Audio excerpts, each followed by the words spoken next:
Okay. I guess I'll see it when it pops up on my page.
Hi, everyone. Welcome to Chef's Talk.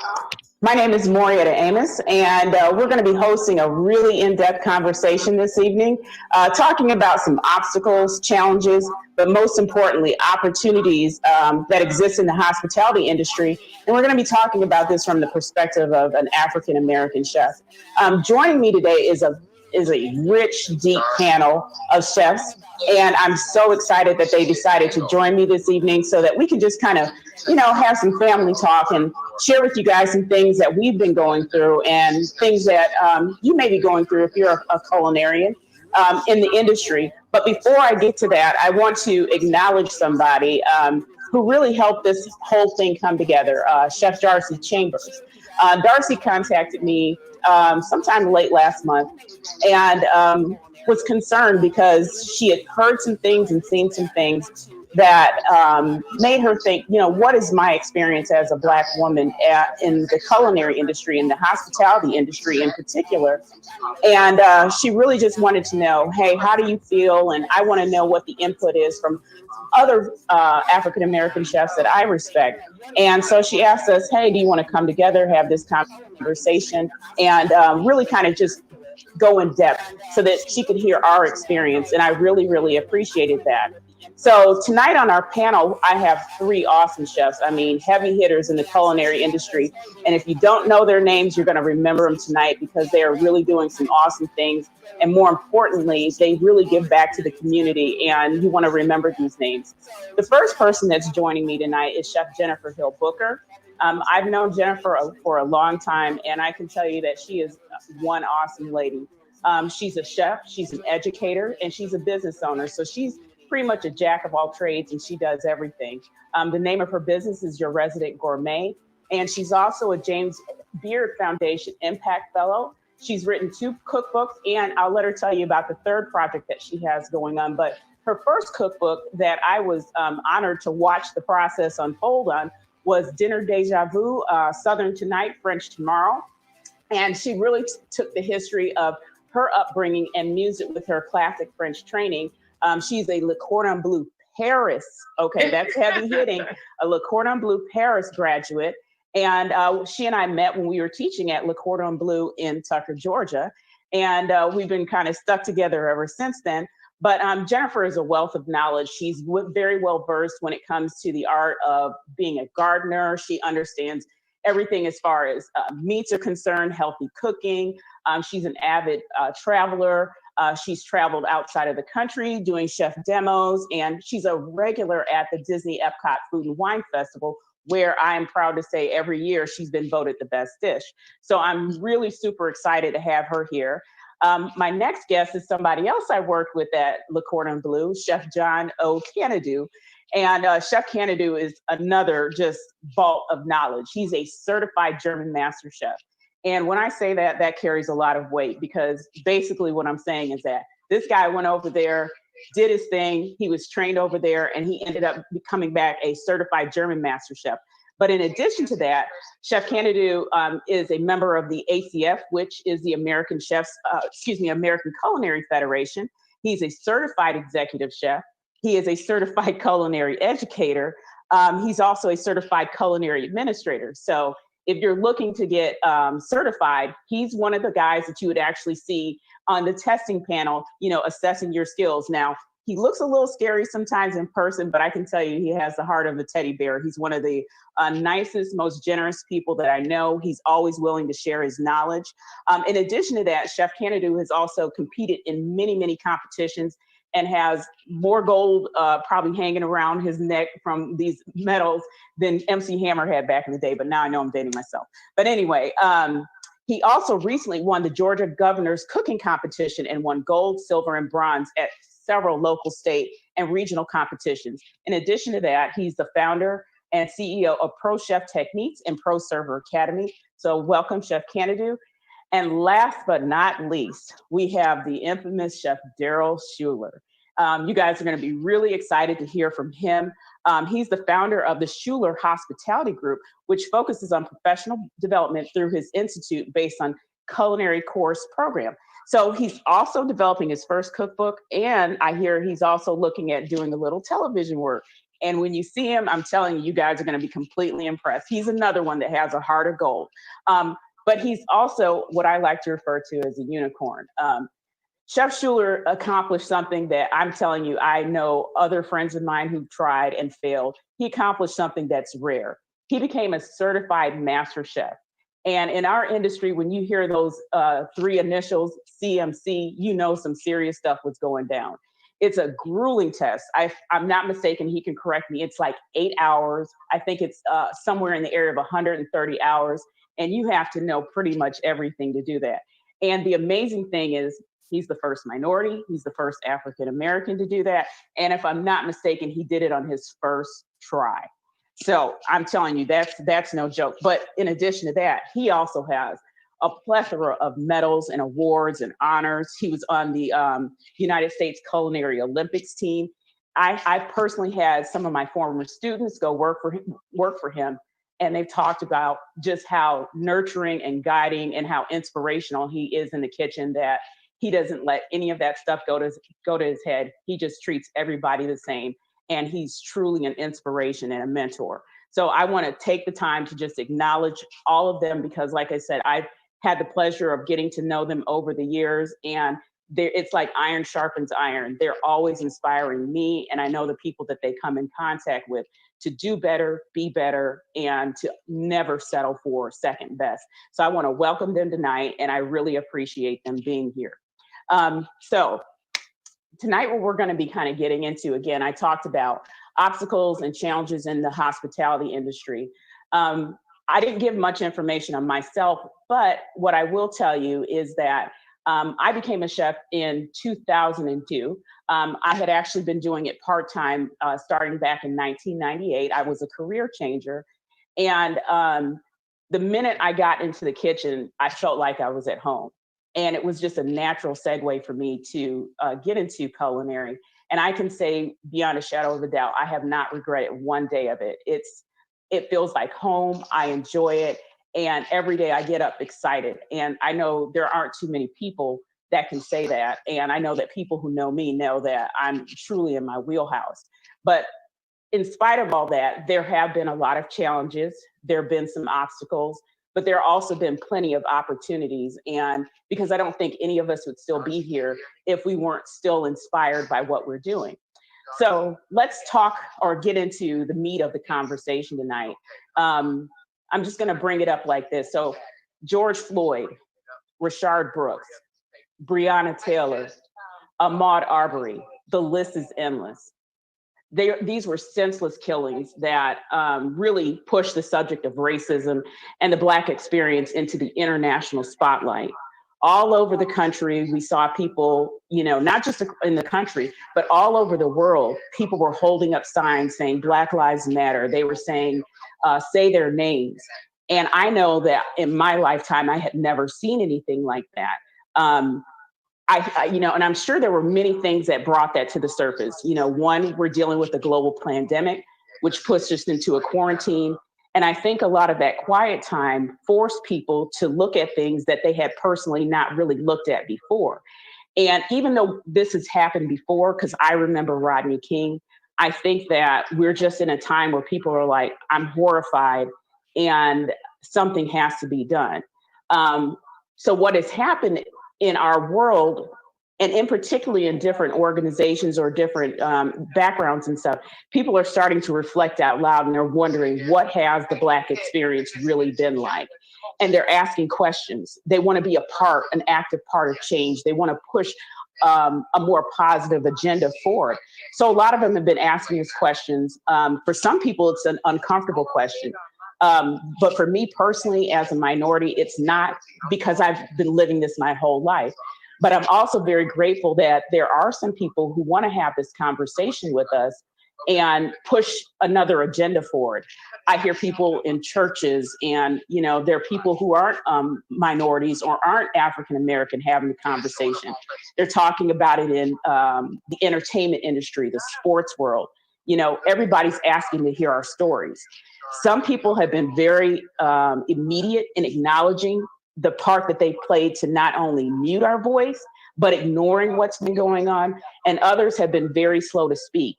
which is kind of how we ended up where we are tonight. Is there was people within our, what we call our community, our culinary community, it just took a little bit of time, posing the question, what has your experience been like as an African American in the culinary industry? So we're going to have this long overdue conversation and talk about our journey, our experience, and how we got there and where we're going to go from there. So with all that said and done, let's go ahead and get into the meat of our conversation. So I've known you all for quite a while. And I'll be honest, when I went back and I looked at your bios, my breath was taken away, because sometimes when you're busy living and working, you don't think about all the things that you do. You write it down on paper, but then when you look at all the things that you've accomplished, it's awe-inspiring. So the first thing I really want to do is do a self-check, because like I said, to get where you are today, that took a lot of discipline and that took a lot of fortitude. So first thing I want to know is, how are you guys doing today in the midst of this pandemic? And then what motivates you when you look at the state of the restaurant industry and you look at all the things that are going on? What motivates you every day to get up and do what you're doing and be here with me right now? And we'll start with ladies first, Chef Jennifer. All right, so that was a big question, right? So motivation, pandemic, restaurant industry. I guess I would say that all of the civil unrest, the murders being brought to the forefront, all of the anger and sadness has really affected me, just having lived my life, seeing that, like my entire life, hearing stories from my parents, my grandparents, living in the South, the Deep South, living in Jim Crow, Mississippi, and seeing that as a norm, right? Mm-hmm. The upside is feeling like I can see that there's going to be some changes made. So I'm really excited about that. And I see it because people, it's the perfect storm. Hold on, I'm not sure why we keep getting all this good information here. It's the perfect storm of everybody's home, right? So nobody is at work, everybody is at home paying attention. And I think if that had not happened, which is due sadly to the pandemic, we may not have paid attention to George Floyd. It would have just been another, faceless Black man who was murdered by the police. But because we're home, we're paying attention. People of all colors, right? All socioeconomics, their backgrounds are saying enough, and we're tired of it. So that's the upside. Some days are harder than others to get up because I don't go to work every day outside of the house. It's me getting up, going to the computer or going to my desk or going on Zoom. God, help us and save us. And thank you for Zoom, right? Because we have access 24/7 nowadays. And then the pivot of what will the restaurant industry look like once this pandemic has been controlled. And I think if we're being honest, it's not going to look like it did in March. So that's a good thing, I think, for all the faces on this panel, because perhaps it's become the culinary equalizer. Perhaps this will mean that the established tradition of really white men only owning restaurants will be done. And perhaps it'll just be people who have the skill set, the desire, the tenacity to open a restaurant and be successful will get that opportunity. So that's where I am at. You're always positive. So I see it in your face. So I know that you're optimistic, and that's encouraging. And I know that's encouraging for the young culinarians coming up behind us. Chef Schuler, will you answer that question? How are you doing? And how are you staying motivated in this crazy time?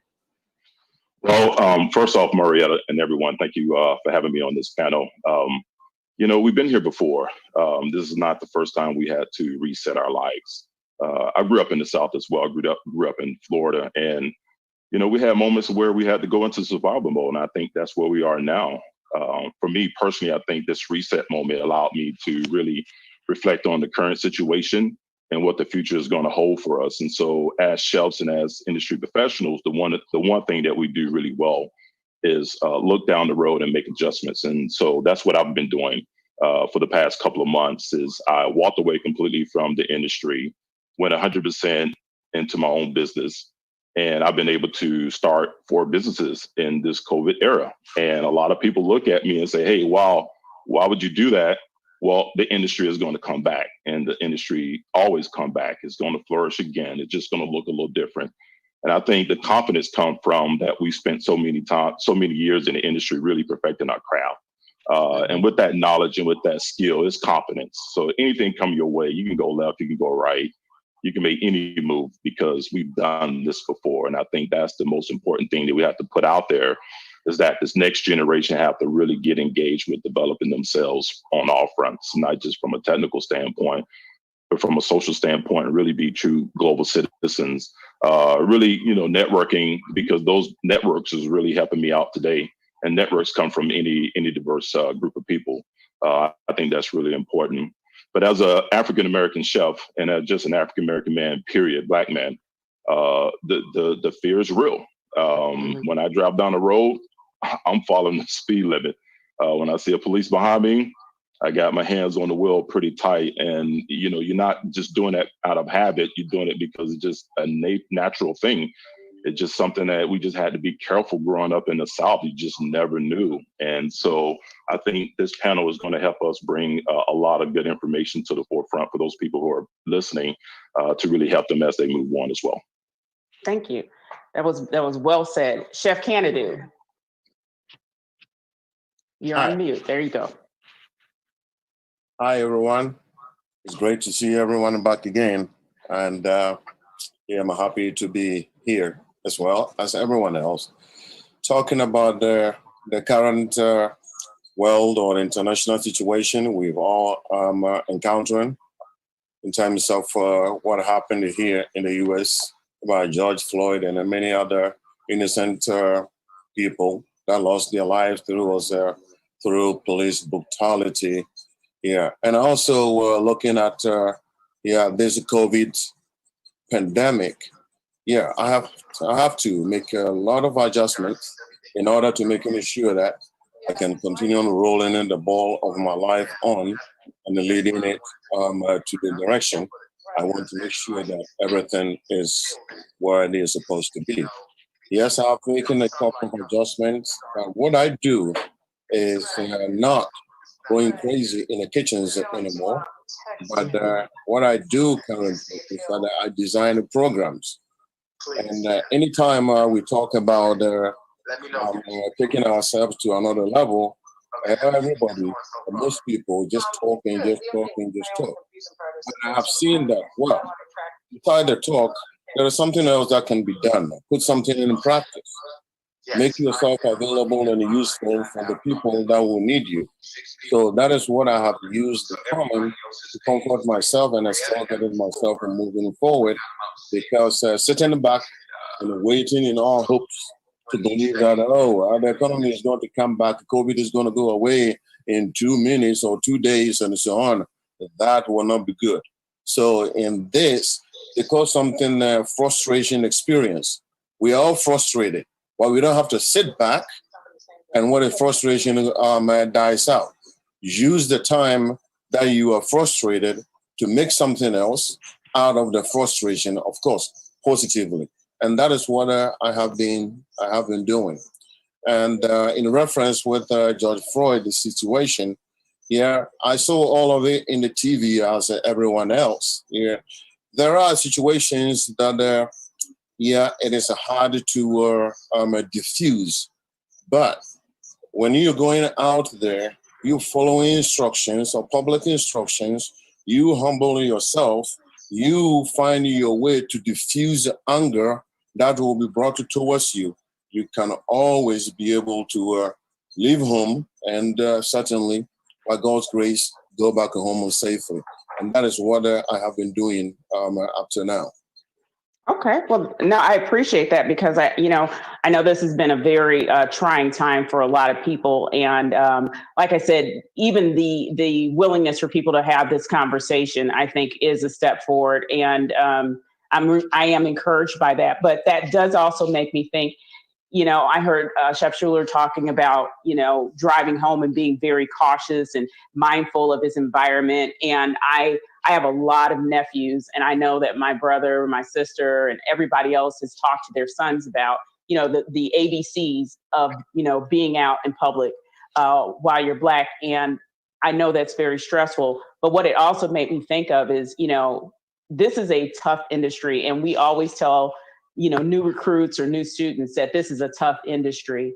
And, you know, it made me think of, you know, sometimes that me, when I was first starting out, I thought, why am I doing this? Is this the right thing for me? You know, because it was tough, and I had to grit my teeth and continue to push through, because I've had people really just try to put their hand on my forehead and said, no, you've gone far enough.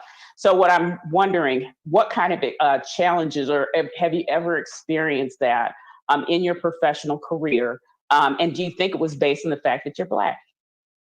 And Chef Schuler, I'll have you start out.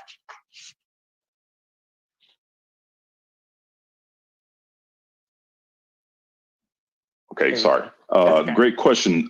Yeah, I think we all face some disappointment on this road.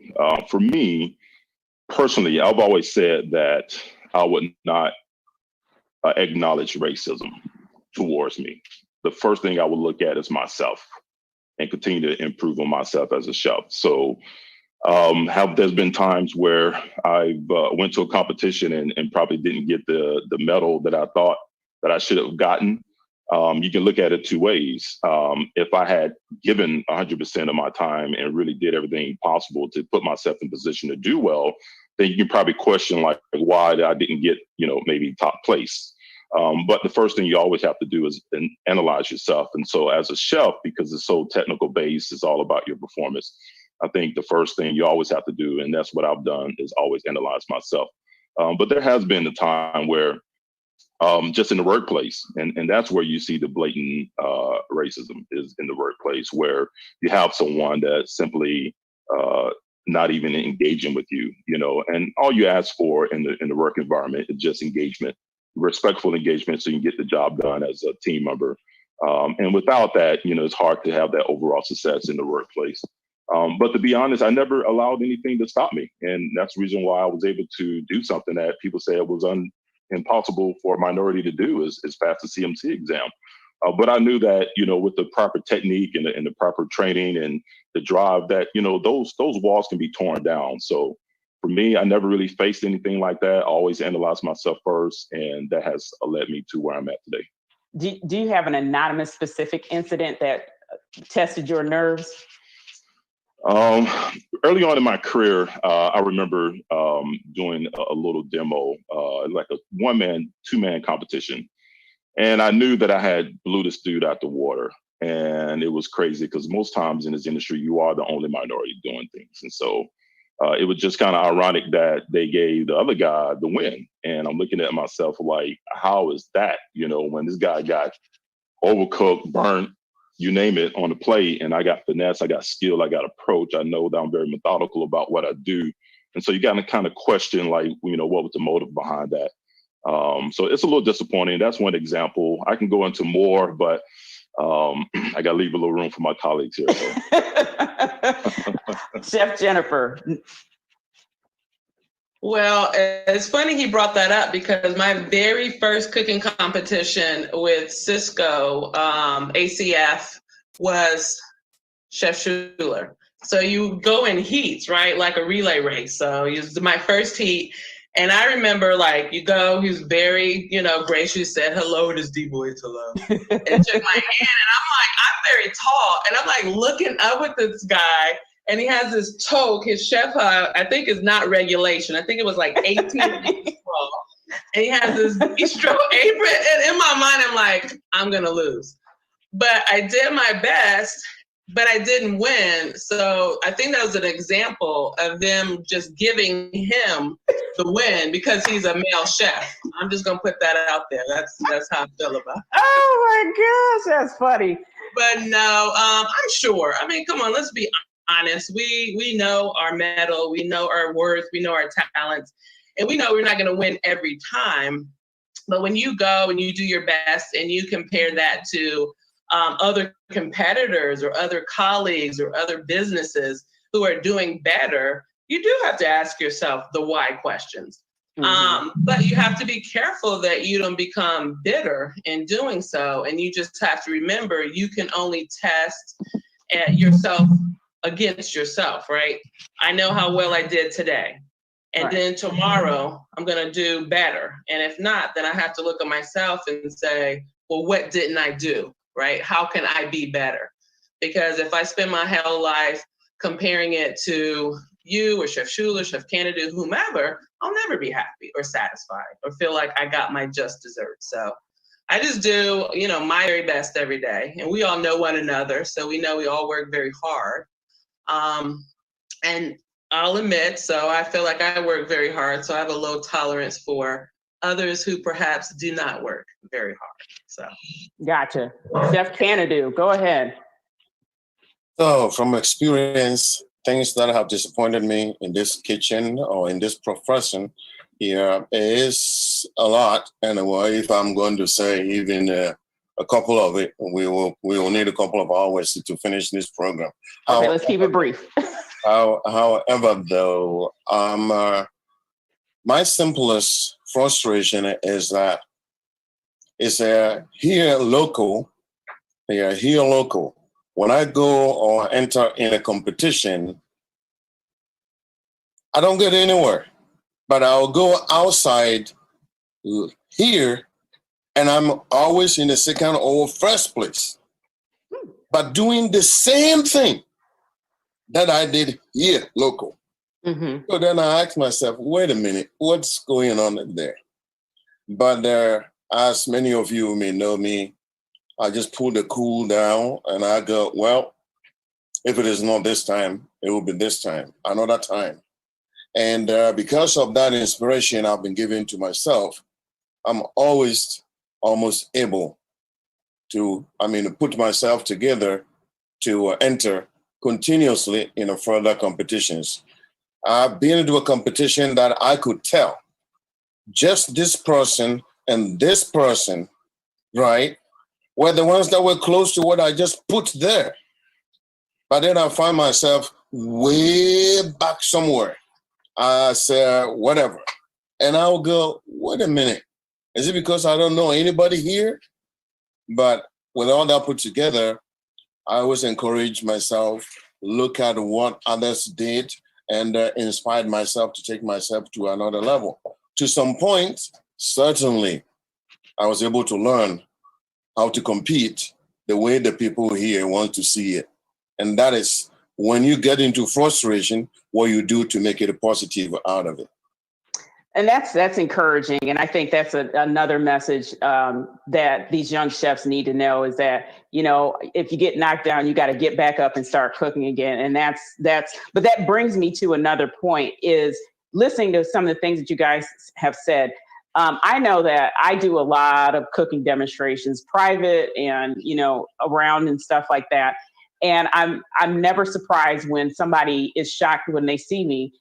I'm very tall, which we know I'm not, I'm short. But I go into places and they want my credentials. They're like, oh, you're the chef. Do you guys still get asked to kind of validate yourself professionally in spite of, and how does that make you feel?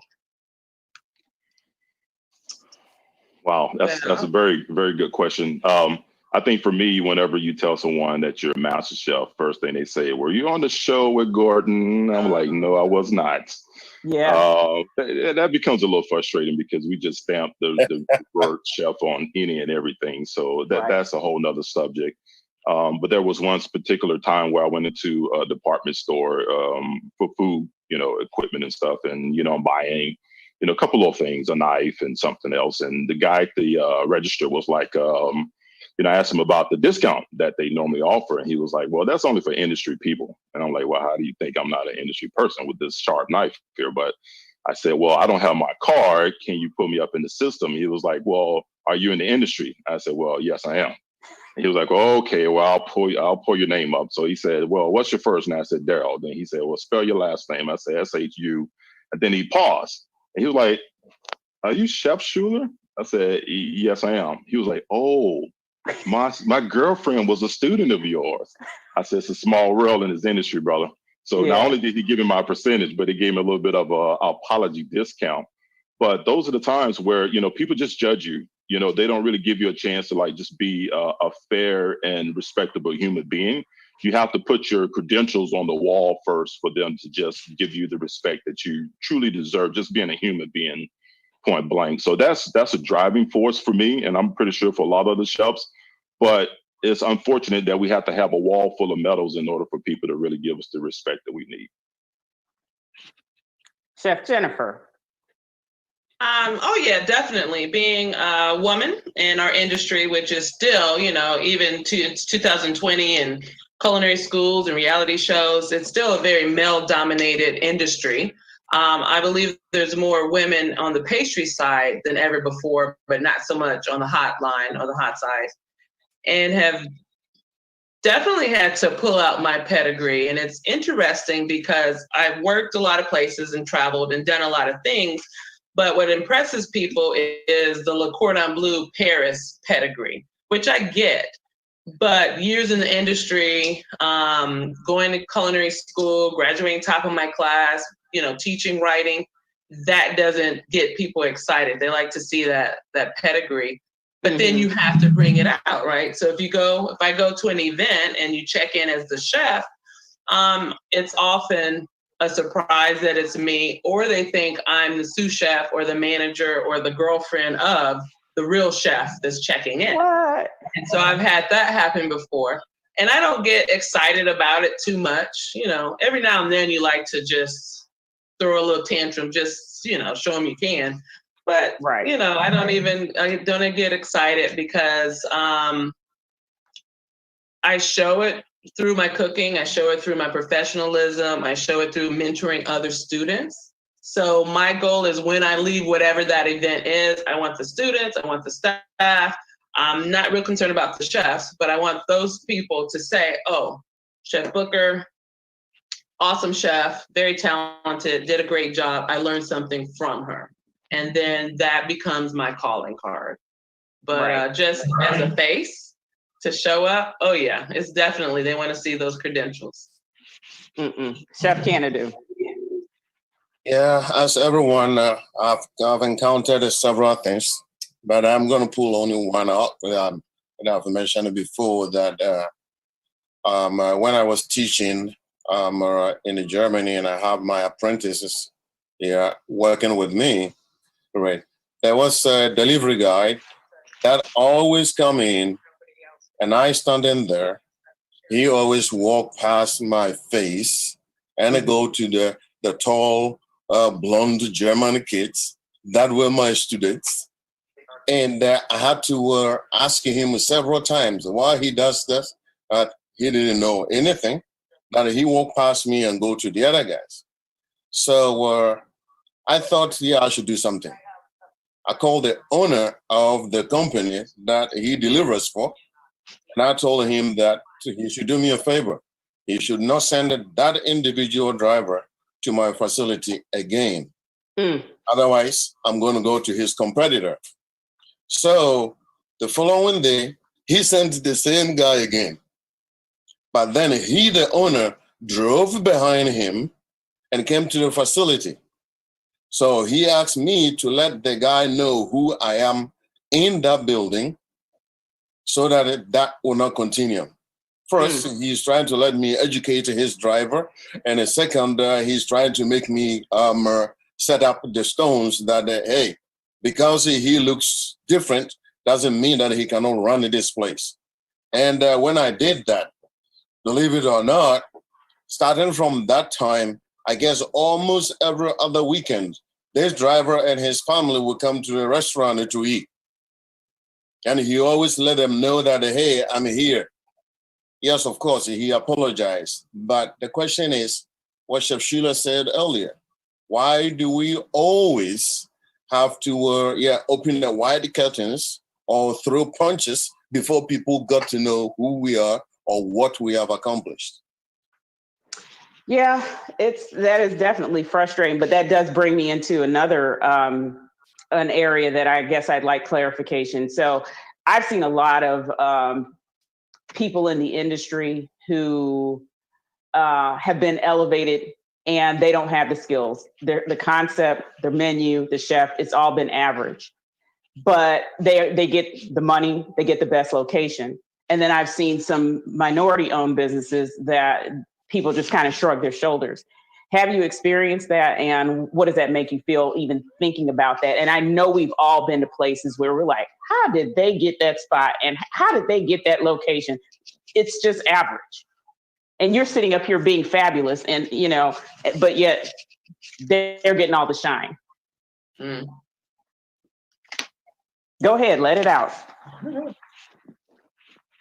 Well, I guess, I mean, we're having this conversation and we're having this real conversation, so we already know what it is. It's the color of our skin, it's our gender in my case, and it's unfair advantage that is given to people who don't necessarily deserve it, right? It's a sense of entitlement often, it's nepotism often, it's good old boy network often, and so that's just the reality of what it is. And sure, we all get frustrated as to why did they get that advantage that I didn't get. But I think, and I know from the people here in this panel, that you get over that and you make your own way and you blaze your own trail, right? So we have Chef Canadu, who's the certified German master chef, which means he didn't sit around being sad and angry about why he didn't get.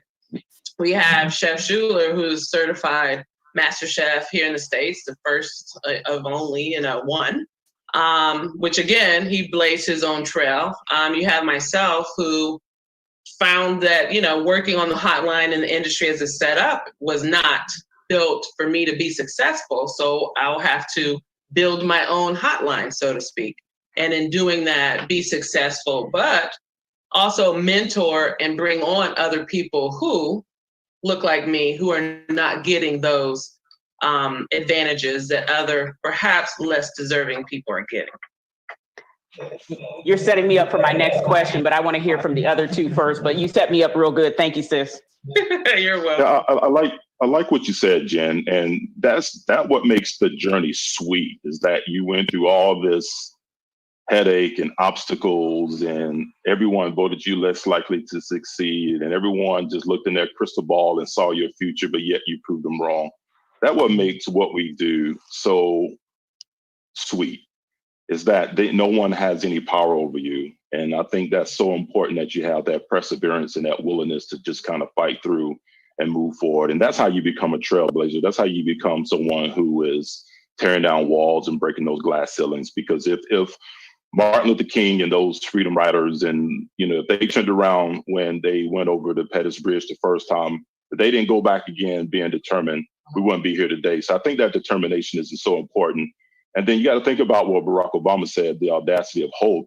Is the lack of audacity to exercise that hope is our obligation, because it's our obligation to live out the dreams of those people who didn't make it, who really saw this day in their head, but never had an opportunity to really live it. So it's our responsibility as Black men and women and minorities as a whole to live out the dreams of our forefathers and mothers, because they had that vision in their head, and it's our obligation to live it out. Sure. Okay, Canadu, I'm gonna give you about 2 minutes because I got a hot question to follow this up with then. Yes, okay. Yeah, I wouldn't need longer. I don't need in every sense. The question is a very good question because I've been there, like all of us. But then, why you look at it, and you can always see. Yeah, and we can agree or disagree on this point of my view, that you go to the finest restaurant and go to the finest hotels, you go to the finest country clubs here. It is always the executive chef. That is a different color. The sous chef is a different color, right? But the people that really, really does the job are all minorities. Mm-hmm. And here is the point I want to make, is that for us to grow, to exceed or excel to that levels, I have learned here in America that it is whom you really know. If you don't know people, then you're going to stand and dance in the same circles and want a spot. But the other people, that the question goes that, wait a minute, what? This person cannot do this in the sequence and the speed that I'm doing this and the efficiency of my time and getting things done and so on. This person has no way 20% close to my effort. But we always have to stand behind that type of people. And it hurts, but it is up to every individual to look at it like, wait a minute, let me do my own thing. And when I'm doing my own thing, no one is coming there to tell me anything because I'm doing my own thing. And whilst we are doing that, we look at it to become a to-go point where other people that might suffer the same situation have us as the to-go people so that they don't just happen to be left behind in the trail all the time. Well, and that's why I said this sets me up for the next question. I just saw a quote recently from Beyonce, and it's not a musical quote. This was an actual interview quote, but she said, since they wouldn't give me a seat at the table, I decided to build my own table. Bingo. Is that the answer, or is there a medium ground? Are we going to build our own seat at the table, or are we going to find a way to coexist, work within the system, but at the same point in time, like Chef Schuler just said, you know, Jennifer's a trailblazer, forge our own path. And I know I've always been weird. I've never done what I was supposed to do the way people tell me to do it. So I feel like I've always lived that way. But is that the answer? Do we build our own table, or are we going to have to find ways to come together? Well, to build our own table is the only way out. I have studied here in the US, and I dipped my nose a little bit deeper in the US history, what the freedom fighters did before our time. And I'm going to pick only two names. I'm picking only W.E. Du Bois and Booker T. Washington. Booker T. Washington said exactly what, or his thought was exactly what you said. Should we be part of it and grow within it, leading, giving them the lead, and we balance it out to get our equality? That was Booker T. Washington's goal. Compared to W.D. Du Bois, he was like, oh, hell no.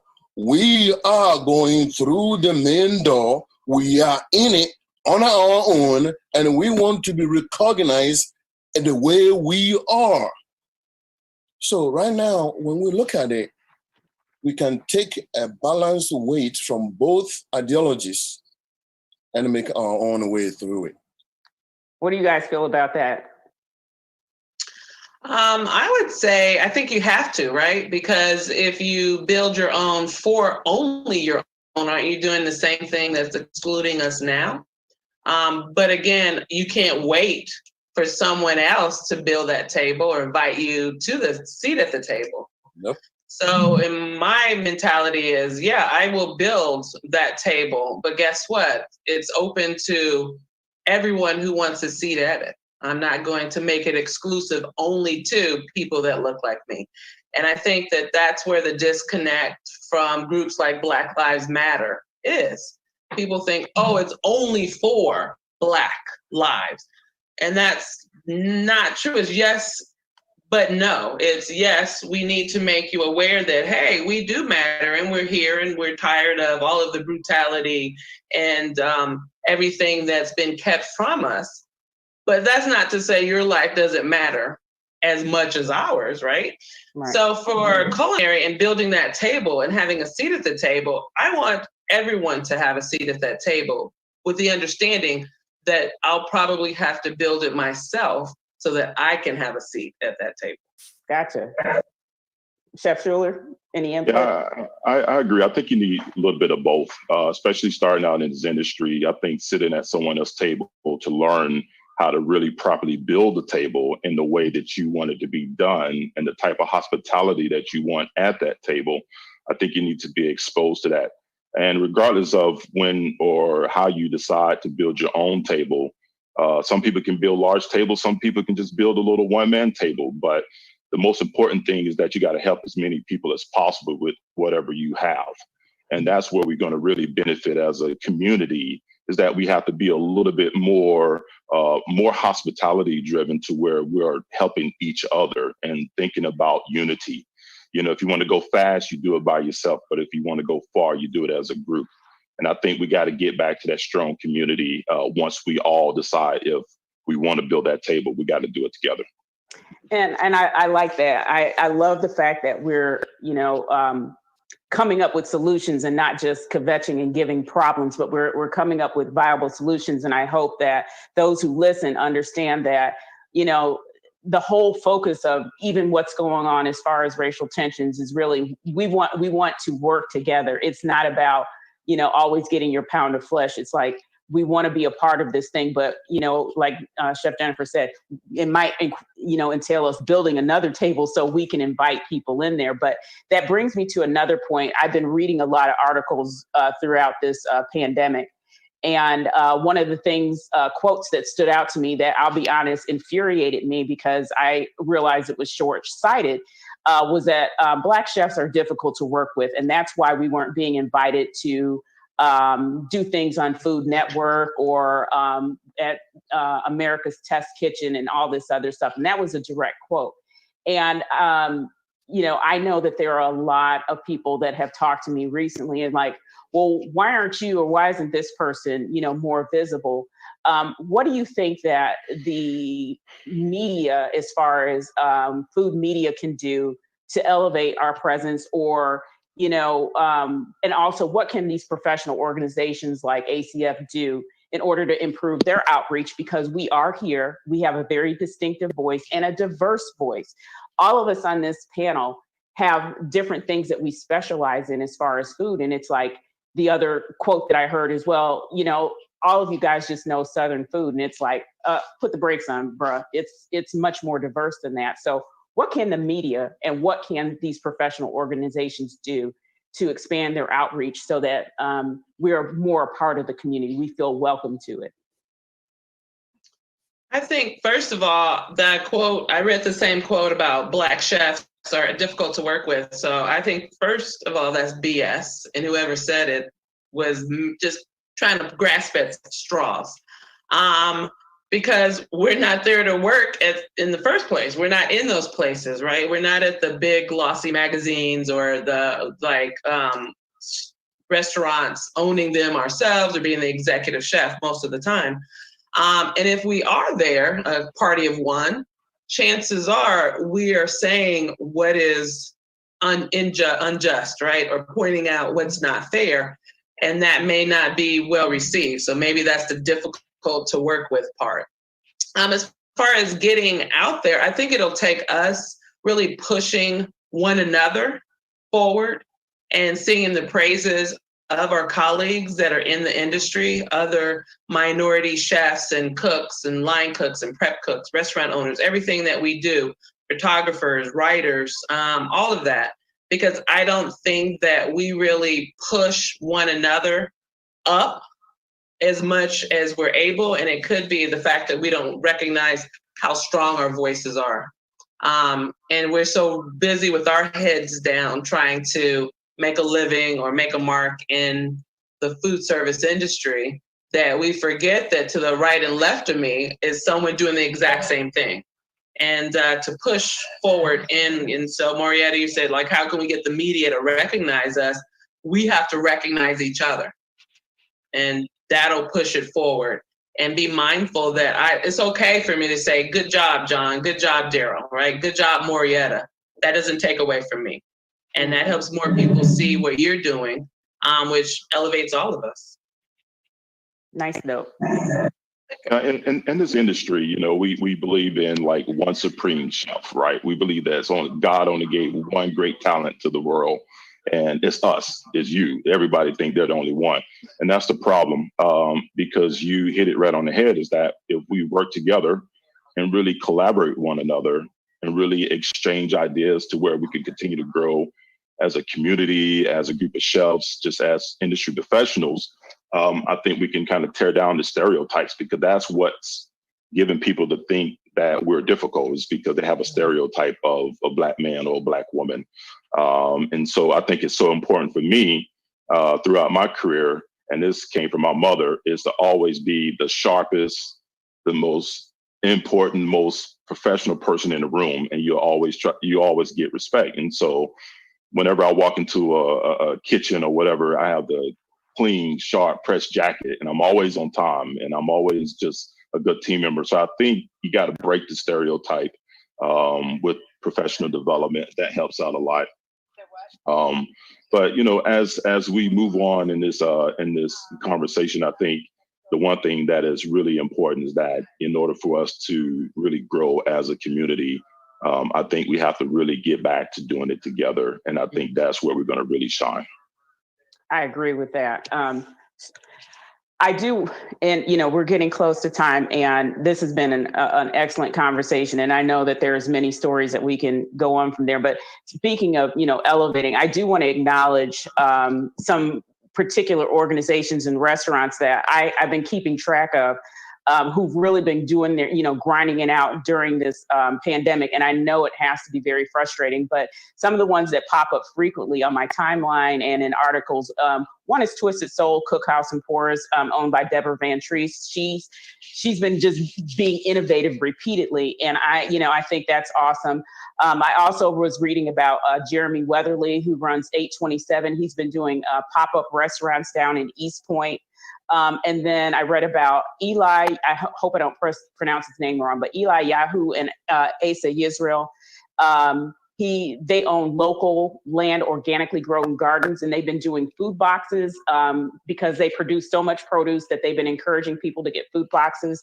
And then Patrick Glanville owns Threesome Chocolates. So we do have people, and these are all minority-owned businesses. So we do have people that are out there doing some great things. But we're going to wrap it up shortly. So I just would like for you guys to tell us at least one thing that we can do to keep the momentum specifically within our industry and these young chefs, keep them moving forward and staying encouraged.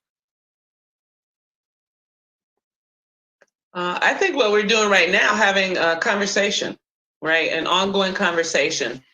And as I mentioned earlier, the upside, if there truly is an upside of our pandemic and our being at home, is we are home and we are paying attention, and we can have a conversation through Zoom, right? So it could be public, it could be all these social media platforms that are free and accessible. Talk about it. It's nothing wrong with doing that. And through this discourse, perhaps have some solutions. As Daryl said, work together like we used to do. Like our parents will tell you, at least my mother says, she feels the worst thing for the Black community was integration. She said that killed the Black community because it wasn't equal, right? It was together, and then we had nothing. So we have to get back in the mindset of working together and uplifting together, educating one another, talking to each other. And what you just did, a list of Black-owned businesses. I live in Atlanta, and there were 2 I've never heard of, right? So we got to talk more. I agree. Chef Schuler. I think Jen is right. I think we have to continue to do things together. But at the same time, for those who are at home, just thinking about what's next and how to get to that next platform, you got to definitely do it together, but don't be afraid to reach out to your other colleagues from all different races that's there to really support you. Because I'll be lying if I said I made it up the tree by myself, right. Made it up the mountain by myself. It was a lot of people from all races that really believed in me as a person to really give me just that one tidbit or that one advice, or really spend some time with me to really get me to that next level. But I think it's really important that you bring something to the table. And so I think you have to really bring a sense of dedication, a commitment level, a willingness to be a true student, a global citizen, and you can get places, but it takes networking. There's a lot of chefs out there now that will just take a Zoom call with you or just talk to you over the phone. Right. But be open to communicating with people who are genuinely really trying to help you. And you'll see the ugly faces. They'll pop out, the ones who are really just not really there to help you. But there's a lot of people from all races that will be there to help you get through. Okay, Chef Candy, I'm sorry I cut you short. You got about 1 minute before we wrap this up. Well, what I would like to add to that is that I couldn't come in to give my input on the previous question, why are Black chefs so difficult to work with. Chef Jennifer responded that is a BS. Yes, I absolutely believe in that. However, though, the simple example I can bring here is that some people that did not know me, right, an institution, I don't want to mention the name of the network, right, they sent me an email. They have someone to call me. You want to be on our show and so on. I said, yes, okay. So then send us your information. I sent all my information, adding all credentials on my resume. And as soon as from my time and the resume got there, they stopped calling me. Why? Because what? They didn't want someone above some clouds to be part of it here. So that is what we've been going through. But how can we stop that? Is what Jennifer just said. We have to work with each other. Some of us put some of us away so that they can have the platform on their own. That is selfish. And that is what keeps us always on the below the growth level. So if we can put on the togetherness and then work together, encourage each other, regardless, if one is making more money than you, that's fine. It is the togetherness that can get us up to where it is. Well, we just got a comment on Facebook that says we have to publicly show each other love. And I I will say this, you guys know how I feel about you. I love each and every one of you because you brought a tremendous amount of richness to my life, not just as a person, but also professionally, because I'm a very driven, focused person. And I appreciate the fire that you light up under me.